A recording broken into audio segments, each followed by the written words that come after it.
Today we're going to show you how to lay floor tiles. Ceramic, porcelain and quarry tiles make really nice surfaces in kitchens, bathrooms, hallways and conservatories. They're tough and hard wearing, yet surprisingly easy to maintain.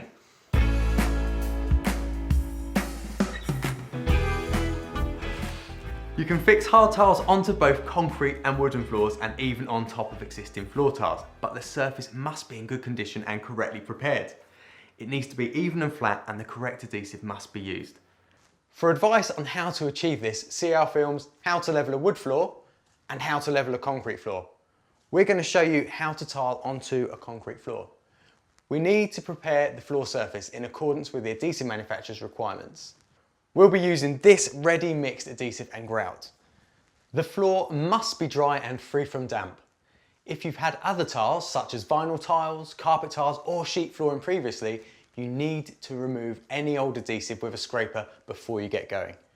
To test for dampness, place a piece of polythene approximately 1 square metre in size onto the floor and seal around the edge using adhesive tape.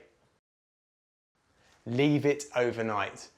Any trace of moisture underneath the polythene indicates dampness, which must be rectified before the floor is tiled.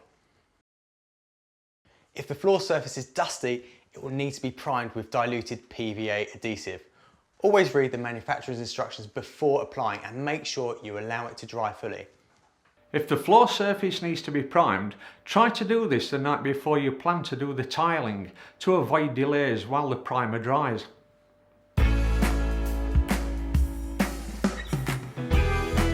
To work out how many packs of tiles you need to cover the area, simply measure the length and the breadth of your floor in metres and multiply the two numbers together to give you the area in square metres.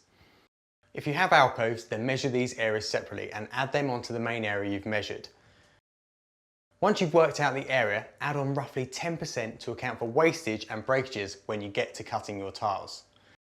Most tile manufacturers state on the packaging how many square metres a box of tiles will cover. So once you work out your floor area, you can work out how many boxes you need. Rooms aren't always square, and some walls may have some dips and bumps, so it's not a good idea to start tiling at the edge of the room. It's always best to start laying your tiles from the middle, nice and square to any fixed items like these kitchen units, and tile outwards towards the walls. And to get this starting position exactly right, you're going to need to do a little bit more measuring using a chalk line. First, using a tape measure, find the midpoint of each facing wall or the kitchen base units and the facing wall. Then, using your chalk line, draw a straight line from one side to the other. Measure the midpoint of this line. This gives you the exact centre of the area to be tiled. To lay the tiles neatly and squarely, you need to find a perfect right angle at this point so you can align your tiles accurately. So, to get a perfectly square 90-degree line across from this point, you need a nifty little trick. And to do it, you'll need a length of string and a pencil tied to the end of it. Get someone to help you by holding the string about 2/3 of its length at the exact midpoint you've already found and use the pencil to draw a circle around it. Now have your helper move to a point on your line where the circle crosses it. Now extend the string fully. Holding one end of the new spot, draw an arc at about 45 degrees on either side of the line. Repeat this at the other point where the circle crosses the centre line. What you will now have is 2 points where the new arcs cross, one on each side of the centre line. If you draw a line between these lines, it should be at exactly 90 degrees. Now you know exactly where the centre of the room is and you have the perfect right angle, you can start working out the arrangement of your tiles. Lay out a row of tiles in each direction from the centre point.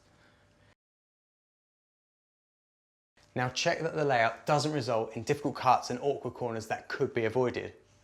Otherwise, it might make your job harder and the final result may not look as nice. If there are any to be avoided, adjust the layout accordingly.